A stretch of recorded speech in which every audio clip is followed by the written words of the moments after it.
Uh, this entire thing started with a very casual conversation amongst a couple of friends when we were talking about India's performance in the Olympics. And while, what they've achieved is laudable, I think considering the talent pool that India has, there's a lot more to achieve, right?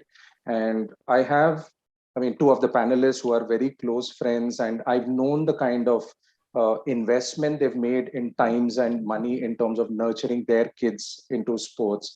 And while we probably started delving a little deeper, we found that there are a lot of other facets that make up the entire sporting ecosystem, so to say. And all of these stakeholders are critical for a sports person to take and succeed.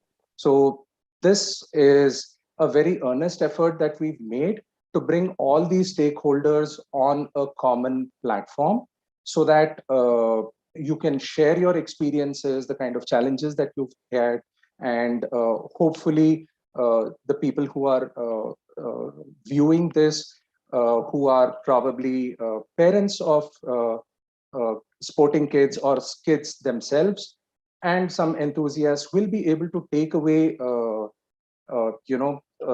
the from or leverage from the kind of experiences that you guys have had and that you will be sharing. And hopefully also it'll enthuse a lot of more people to look up or take up sports as a career. So that's the entire intent about this, nothing beyond that.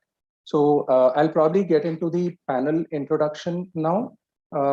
Like our scriptures say, we'll start with Matru Devo Bhava. So Mamatha is the wife of a very dear friend of mine, and she's the beaming parent, I would say, of Shamant. Over to you, Mamatha. You're on mute. Hello, Deepak. Thank you Hi. so much. Good evening to all the panelists here and to everybody. Hi. Hello. I'm Mamatha. I'm Shamant's parent. I'm a homemaker. And Shamant is currently 19 plus years of age, and he represents first division. He plays first division KCA league matches, and he's been playing cricket very early in life. When we moved to, basically when we started realizing Shamant's cricketing pulse very early in his childhood, and few of our friends and family, and especially the teenagers and youth in the neighborhood, recognized and endorsed our view. Yes, there is something about cricket and Shamant and his connection. So thereafter, we shifted to Mumbai for a couple of years, and that is when Car Gymkhana Club honed his cricketing skills. Mamatha, I think we'll take that up in the Q1. You can probably give a little more about what he's achieved till now. Quickly. Yeah. Shamant has played cricket, represented state level Karnataka team for a couple of years, and academically he's pursuing undergraduate program at St. Joseph's College of Commerce in Bangalore, and interning with a digital daily news magazine company now. Awesome. Right. So next in line, of course, is Pitru Devo Bhava, and I would probably call him Vibha's father than Nagendra. So go on, Nagendra, share the laurels that Vibha's brought to you. Thanks, Deepak. Thanks. Hi, good evening to everybody. So this is Nagendra here. I'm Vibha's father. She is currently 18 years of age. She is into badminton. She is more into, she's gone into the doubles championship once. She has been into the single semifinals twice of under 17. So under 19 was a washout, so we're waiting for her to perform. So she's into the first year degree now. She is studying in BMS College for Women, and a lot of local tournament which she has won that is sponsored by Times of India and others. That's what we have for now. Yeah. Go ahead, Deepak. Awesome. Thanks. Awesome. Yep. Next in line, of course, is Acharya Devo Bhava. So Tarun is a fine gentleman. So let's hear it from you, Tarun. Hi, good evening, everyone. Deepak, thanks for having me. I am a golf instructor and the director of instruction and founder of the TSG Academy, which is India's first and only high performance academy with education, and it's fully residential. So essentially, we solved two problems. One is of the blend of academics and sport, because our academic program from the 6th to the 12th grade actually blends really well with the sport and allows the players to pursue their sport without worrying about the academic side of things. So, and we'll get to that, Tarun, when we get into the the challenges or the thoughts that parents have in terms of that. Right? Great. So the next person I'm going to introduce packs one hell of energy, but so don't go by his size 0 that he he comes with. I guess that's what the perfect nutrition brings to you, right? Said Ryan. Hi, Deepak. Yeah. Hi. 2 Olympic medals with Sushil Kumar. Nutrition packs a punch. Don't take it from my size, but take it in from what my nutrition architect blueprint is. I'm here hopefully for those parents who are watching in or experts who are watching in. You can't win a gold medal without nutrition, and I have not yet won a gold medal, so we're still in the hunt for it. Great. So now, if you've got all the energy, I think channelizing that energy is equally important. So that's what Shree is going to be doing for all the people around. Right. Thanks, Deepak. Hi, everybody. My name is Shree Advani. I have a PhD in sport and performance psychology. This is my 16th year practicing the same. I've worked with a lot of athletes across almost 14, 15 different sports. Currently working with a lot of athletes in cricket, golf, swimming, football, you name it. Almost every sport under the sun. And so I work a lot on developing mental strength, converting pressure into performance, and helping them get a balanced lifestyle. Like what Tarun was saying was so important, because we're in a country where there is still a heavy emphasis on academics. So being able to get the athletes to excel in both, that itself, it's a dual life, really, lived by one person. So helping them with all possible challenges through their sporting journey. Awesome. Thanks, Shree. There's one person who probably understands all the different departments of media. That would be Radha. Radha, you're on mute. Yeah. Hi, Deepak. Hi, everyone. I have had about close to 30 years of experience as a journalist and as a communication professional now. Been with the Hindu group and subsequently with Wipro and Azim Premji Foundation and University. I continue to be associated with Wipro, by the way. Great. So now let's hear it from the sporting geek, Naveen. Yeah, thanks, Deepak, everyone. So I'm an engineer turned a sports entrepreneur. I run sports KPI. Sports KPI means sports key performance indicator.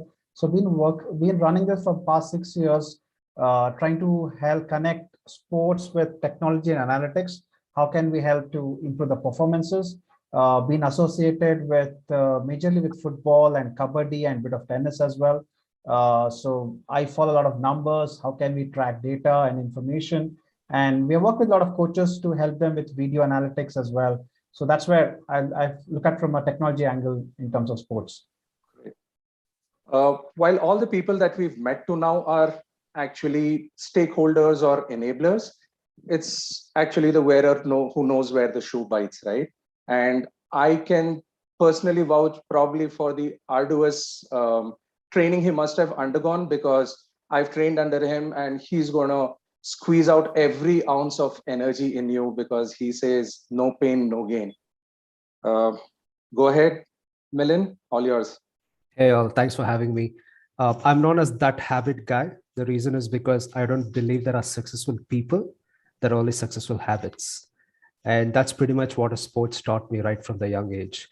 I come from the point of view of being an ex-sportsman, playing for Karnataka twice in basketball, and then moving on. How did I make my career through fitness, keeping my fitness background, and right now, how am I running a fitness entrepreneurship in terms of in the same industry? So that's pretty much the point of view I'll be coming from. Thank you. Awesome. So I'll also welcome all the viewers. I hope most of them have been able to log in right now and are viewing the streaming. So yeah, so let's hit to the questions directly. Mamatha, I'm back to you. You are from a art background, and Shanil, as I know, is a very successful corporate executive. So how easy or hard was it for you to encourage Shaman to take the plunge into cricket at such an early age of 9, when even your it's just the formation of all your academics, understanding math and stuff, right? So how easy or difficult was it to take the plunge? You're on mute. I think one significant thing was identifying and understanding Shaman's pulse for cricket, or rather his connection with cricket. That happened very early in his childhood, and thereafter there was no effort for us to push him or any such thing related to cricket. And we recognize this. I want to recall one incident about 10-12 years back. There was a distant relative who has a child couple of years older to Shaman. So they said, we have decided to suggest shifting our child's focus from a team spirit to from a team sport to an individual sport. We asked which one and why. So they said cricket is a team sport, and it has the success or failure of an individual depends on many dynamics, which is not in our control, while individual sport is different. That is when we recognized that we were looking at cricket very differently. We were looking at sports as a platform that enables my child to groom into a human being. So we felt a team sport enhances collaborative skills. And today, collaborative skills is 21st century skill, you can call so. So I think our vision for what we want from cricket and Shaman pursuing from cricket was very different. And so we are here. Nice. I mean, very nice to hear that, Mamatha. So I think taking the eyes off academics is probably one of the biggest concerns that most of the parents have if they want to indulge. So it's like Shree was mentioning, leading a dual life. I think it's very challenging, right? And I think that's the problem that Tarun is trying to solve by having such an integrated academy. Tarun, you want to run us through what you exactly do? Yeah, Deepak. So as I said, we're actually India's only fully residential campus with academics from 6 to 12, and we solved this problem about 4 to 5 years ago, where we figured that we could do academics online from a studio in Mysore. And a close friend of mine, Mr. Mahesh Rao, who set this up for me, actually created a new company called Pros E, which is Professional Sports and Education, to kind of help me with this. And there's we have a studio in Mysore, which is the parent school. So from 6th to 8th grade, we have regular CBSE. So essentially, in the 8th grade, you're first out. If you don't want to pursue golf, you go back into a regular CBSE school. And then from 9th to 12th standard is NIOS. Now, the beauty of NIOS is that you can schedule your exams when you are ready for them. So it's helped. In fact, it's helped one of my players win a national championship because he could push his exams from April all the way down to October and continue playing competition. The problem with NIOS is it's a little unstructured, but what we have done and what Mahesh has done with his team is beautifully structured it so the kids still feel like they're going to a regular school. So in spite of the fact that parents are still not completely convinced, we have seen a lot of youngsters today go through the NIOS system of education and actually get even a scholarship in good universities abroad. So the stigma still remains about NIOS as an as a board to study, but again, a lot of it comes from us in convincing the parents to opt for this, because one of the things I really believe, forgetting the educational side of it, but sport in itself is an education. And what a player gets out of an academy life, or what a cricketer gets out of his life, is great, which actually helps them in the future. So, simple things like discipline, learning to fail, because, our education system does not teach you how to fail. Right. And I think that's what I love about sport, is it teaches you how to fail. And once your child knows how to fail and get back up, I mean, they're able to take anything in life. Right. So for me, that's very, very important. And I think this education system has really worked for us. And we've seen a couple of kids graduate from our system and are now doing online college as well. A couple have gone to the US on scholarship as well. Awesome, Tarun. Very nice to hear that. I hope something similar evolves in other sports as well down the line, right? So Nagendra, I'll come to you. I think probably the initiation into sports may not have been that difficult, because you yourself are a tennis player. So just run us through how the kind of time and dedication I know you used to take off your own work schedule to be able to take her to coaching and to various tournaments across India. So just run us through your calendar. Yeah, it's not challenging. It depends on the passion and the love you have for the sport and for your kid. Absolutely. Right. So it was challenging initially, because we are new to this kind of a life. I'm not a professional tennis player by any chance. It's just a hobby. But still, that sporting something is I like. Yeah. And that's how she got into the badminton part of it. It started as a part-time play, just to spend the time in the evenings. And like Shaman's mom said, that coach noticed something in her and said, she can be a good player if you're interested. And that's where it all started. Yeah, so it was challenging. Dieting is a problem.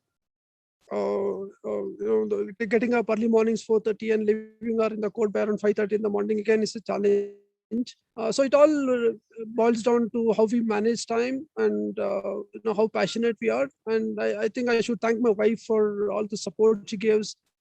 Getting up early, cooking for her, making sure she has all the dabbas ready for her takeout. So all these things are a challenge, but as far as you love it, you like it, and the kid takes it in the right spirit, I think it's something that we take it as part of our life. Awesome. I hope the parents who are listening in are definitely going to be able to take some positive inspiration from that, Nagendra. Ryan, I am a ardent follower of the post that you put on LinkedIn in terms of nutrition, and but a lot of us come with some restrictions that are kind of enforced on us, or like we are vegetarians, or there's some things that we do by choice by becoming vegans. So is it possible to follow your religious beliefs and still get the right nutrition that is required to be in competitive sports? Absolutely. I mean, I worked with Sushil Kumar, and he was a pure vegetarian, and he changed my mindset that, you need protein. And as a nutritionist, yes, you have this idea that protein, carbs, fats, vitamins, minerals. Now, people understand that if there's a coach and a kid has a handicap, or a kid has a back foot or whatever, the coach can work around that. They understand that. I think nutrition has the same perspective. So in the earlier days, coaches would say you need to eat non-veg to become powerful. But I believe in the 21st century, if you have the advice of a good nutritionist, you understand the requirements of your sport, you understand your genetics. So that, I think that's key. So we're doing a lot of nutrition gene testing. So a vegetarian person might have low B12, which comes from only non-veg food. So you cheat and add a supplement over there. So I think if people have the knowledge of what to do, when to do, and how to do, they can transcribe that into their nutrition. And honestly speaking, most parents today try to do their own fix-it method. With your own patchwork from Google, I don't think you'll get an Olympic champion. Right, Ryan. I think that's very well said, and point taken. I think nutrition is probably the most overlooked facet of building a sporting career. Hopefully, people will start looking at it more seriously. Now, we all know Ronaldo is probably one of the best sports person that's a footballer that's available. And like Mamatha was saying, there's a huge difference between an individual sport versus a team sport. And we can see that he's able to take Portugal only to a certain extent, right? So the dynamics are very different there. So Milin, let's hear your side of the story. You've played a team sport yourself. Yes, and I'm blessed that I played a team sport for my own reasons because it completely changed my personality as a person who I am. But let's go back to how this everything starts. It's really nice to see people like Nagendra and Mamatha really pushing their kids, and someone like Ryan is there to work on the nutrition, and there's Tarun who is helping with the schooling and other training. It's really nice to see this. We never had anything of these sorts those years. I really wish we had. Things would have been completely different for a lot of people in our country. Again, going back, we never have a choice when we're in school whether we want to take an individual sport or a team sport, right? It is never in our hand. End of the day, it's our physical teacher who is there, PT master, PT teacher. He tells us, listen, you're tall, you go for this, you're strong, go for this. So he's the one who actually decides where we go. We never had genetic testing to know, am I a sprinter or am I a marathon player? Do I have the power or do I have endurance? We never had that. So in a way, thanks to him, he pushed me to basketball and football, but basketball is something which I loved. It kind of taught me so many things what I do today as well. As a team sport, it really helps us to understand how to delegate.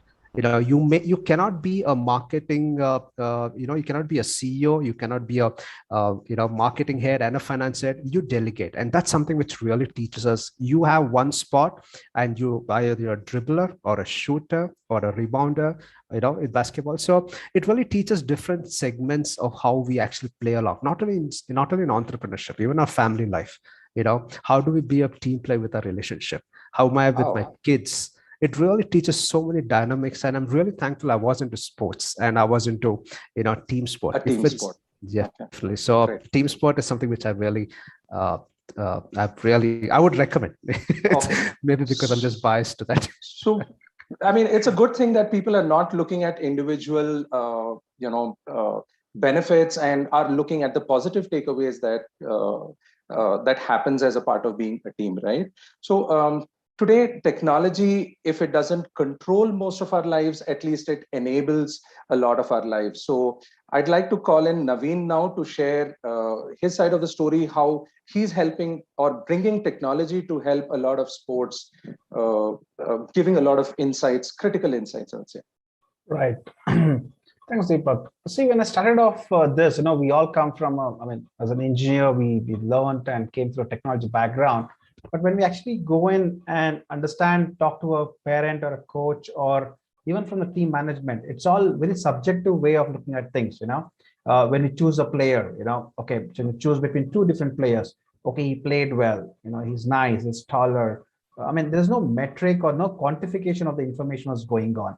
So, and when they also look at, in terms of everything was dependent on just the finals of the game, right? The two teams comes in, you plays in the finals. I find the best goalkeeper and best, but what happened to the guys who played in the semifinals or who got missed out in the quarters because of some kind of a penalties or something? So when we looked at, where do we find this information? So when I started in the way back in 2013, I couldn't even find any data of Indian football players. Even now, you can't find at a lower level of the data points coming in picture. So we start collecting those information. And second, when we work with videos becomes a kind of a coach tells me it becomes like a mirror image, what you did right, what you didn't do right there.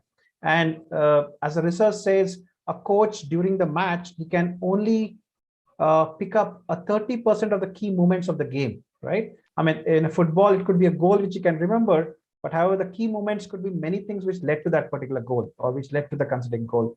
And then videos start coming into considering thing, and they can able to help a player to understand what went wrong, what went right.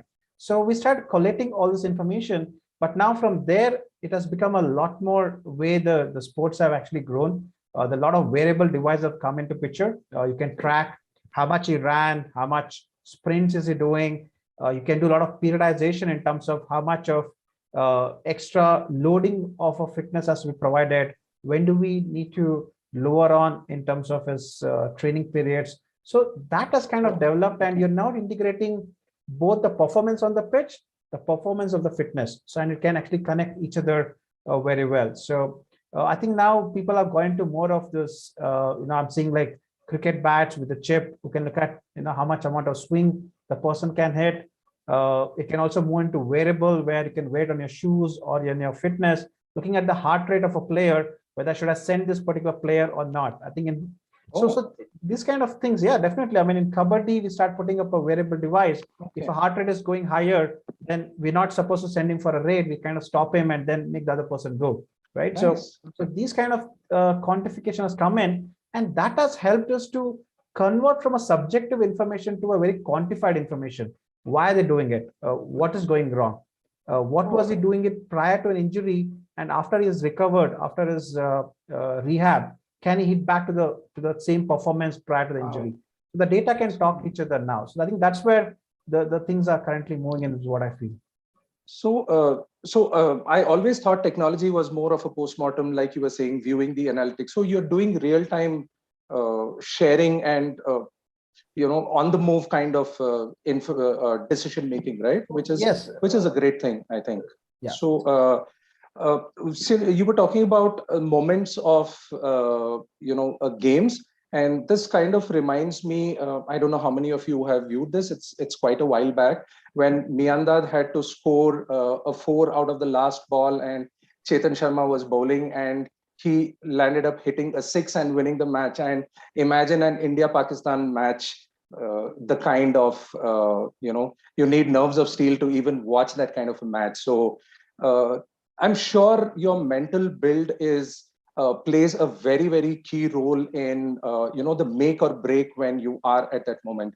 So Shree, I hope you'll be able to give us some insights on how you work with your clients and kind of win the moment, if I can call it so. Yeah, so I have a three-pronged approach. One is working on very sport-specific aspects of the game, right? So say what a golf requires versus a badminton or cricket, the requirements are very, very different in terms of applying the mind or learning how not to use the mind, right? Sometimes mind can be your biggest enemy or the biggest interference. True. So while all the other coaches contribute to furthering usage or utilization of their skills, sometimes mental training is about how not to engage your mind, because it's the absence of it can actually help you perform and be in full flow. The second part is engaging in psychotherapy, where we focus on working on some of the underlying issues of the athletes. This could be from their childhood, it could be past traumatic experiences they may have had from either bullying or abusive parents or teasing. Then nowadays there's so many other aspects that play a role, whether it's body shaming, having self-image issues. There's a lot that the mind can, a lot of havoc can wreak if we don't get it, we don't keep it in check. The third part is then, of course, general psychology and lifestyle coaching, where helping them set productive routines and schedules, and helping them enforce a lot of discipline into their one activity after the other. So there's a lot of, I use a lot of, apart from my doctorate, I use a lot of neuro-linguistic programming, NLP, tools and strategies, cognitive behavior therapy, CBT. And but these are all it's a combination depending, individualized for the person, and it's helped a lot of athletes ranging from say a Pankaj Advani to a Sindhu and Robin Uthappa.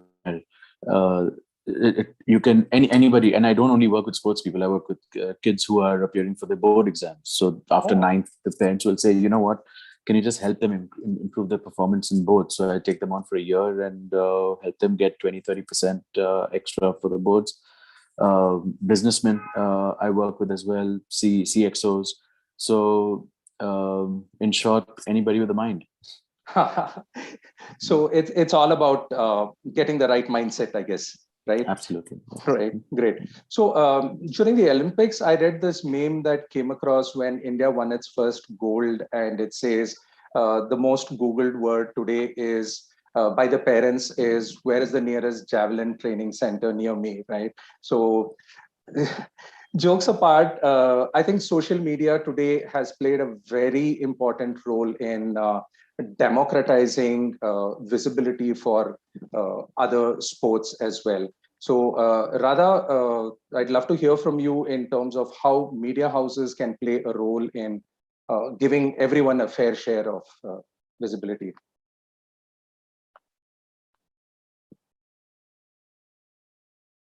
I think you're on mute. Yeah. Thanks, Deepak. Social media has, pretty much made everybody a journalist and everybody a critic, actually, True. in that sense.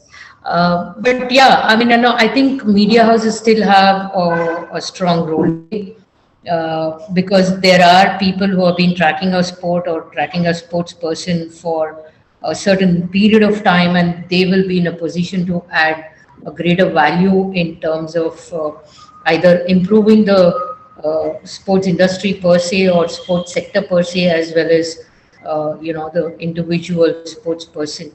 But one of the things I think we still have not got out is shaking out the cricket mindset.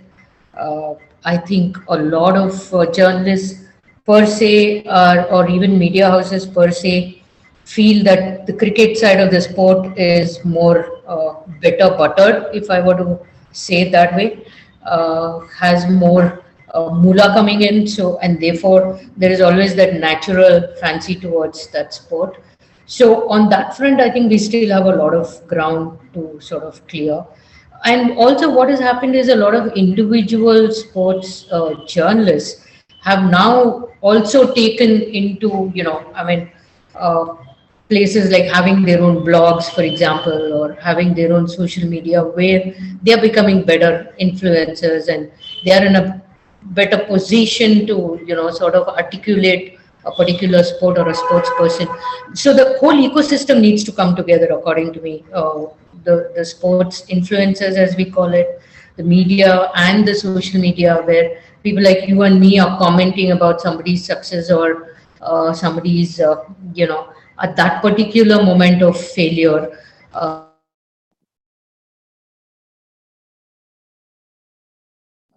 I'm not sure. I think we've lost her.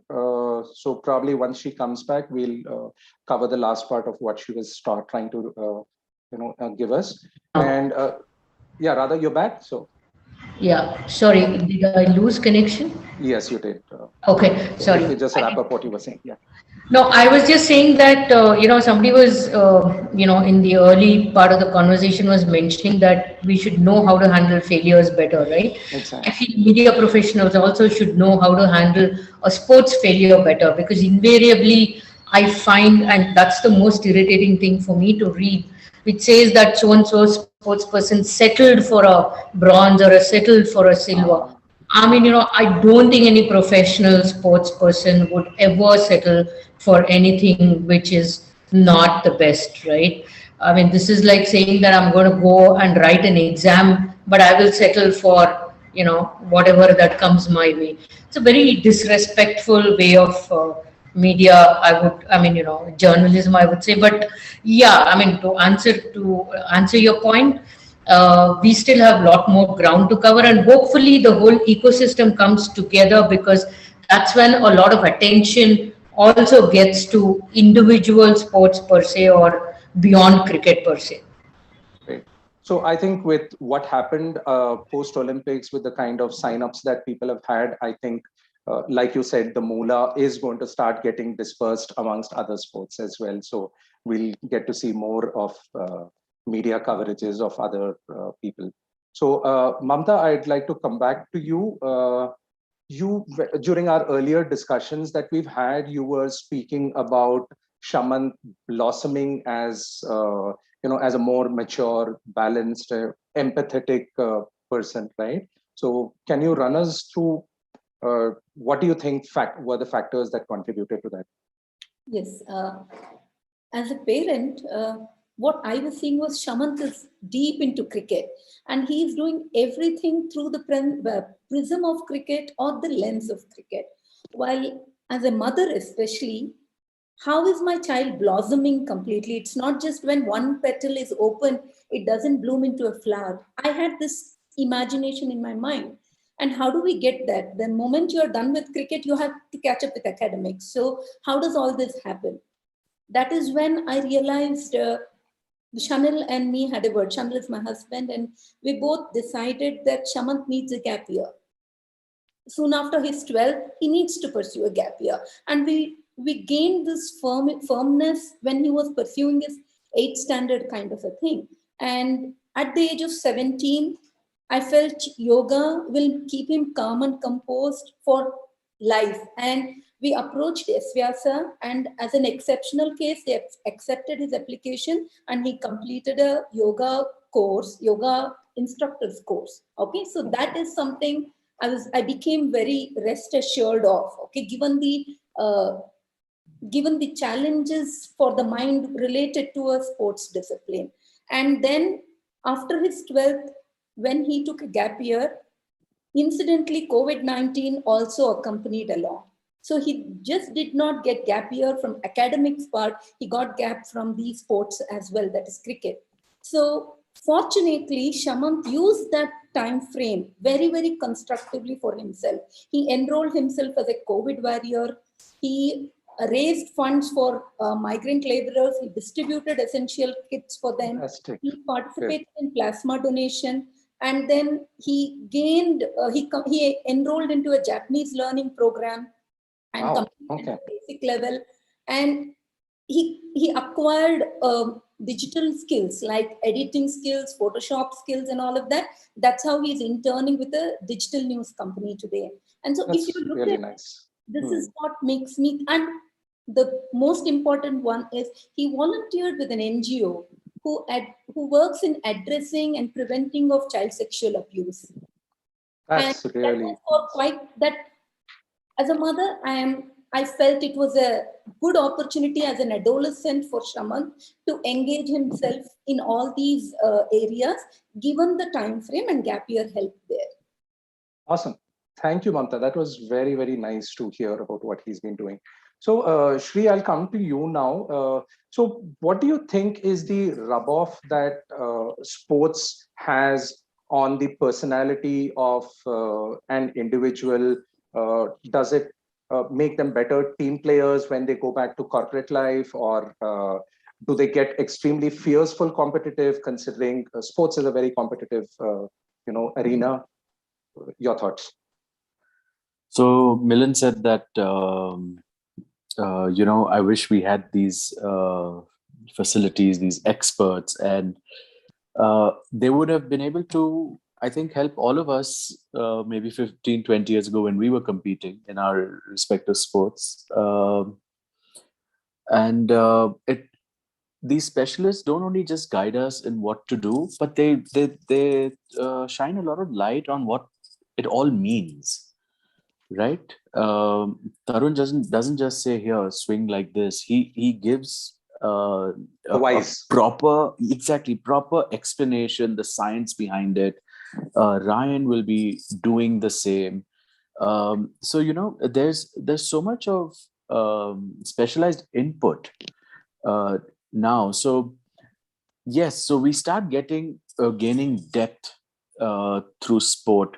We start understanding that if you want to master something, it is not the thing, but it's the thing behind the thing that you really need to get to the bottom of.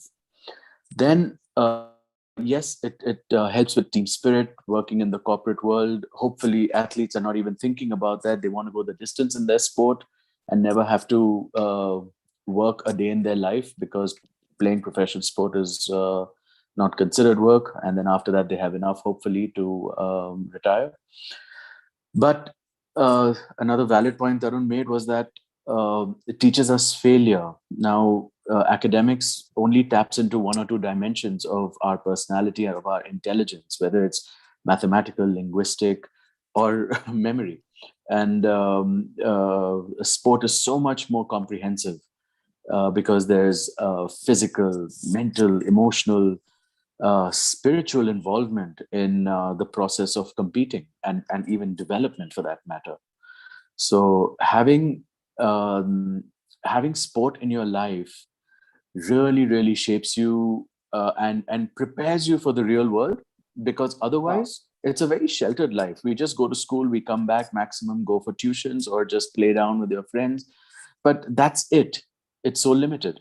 But when you compete, you're traveling to cities and countries that you'd have otherwise never gone to, and you're meeting people from different walks of life, but all with the common objective: playing the sport that you love and trying to be the best at it.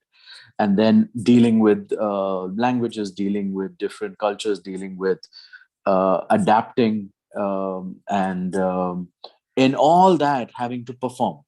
Then the pressures of parents and coaches and whatnot. So the kind of the expectations, absolutely. So the intensity is manifold, and you're and suddenly you are now this person who's carrying the world's weight on his or her shoulders. So I think sport is wonderful. It makes adult life a smoother ride. Awesome. I think you made a very valid point as to if the why is clear, then the how becomes much easier attainable, right? Nagendra, if I may pick this up, we had discussed a while back. You have two daughters, and there were some challenges that you faced because Vibha was hogging all the limelight, the attention. So if you can probably share the challenges that you had and how you overcame them. Yeah, so it is, irrespective of whether who's the champion, that sibling jealousy is always there, right? We have experienced it. I'm sure whoever is in the panel would have experienced it, but this is on the higher side because as a sporting kid, she needs a lot of attention in terms of emotional support, in terms of financial support. So it's draining on everybody. So there are a lot of challenges in terms of not giving the same attention to the second one. So it's very important that we focus and spend some time with her, ensuring that she doesn't get into that kind of a depression, nor she feels left out.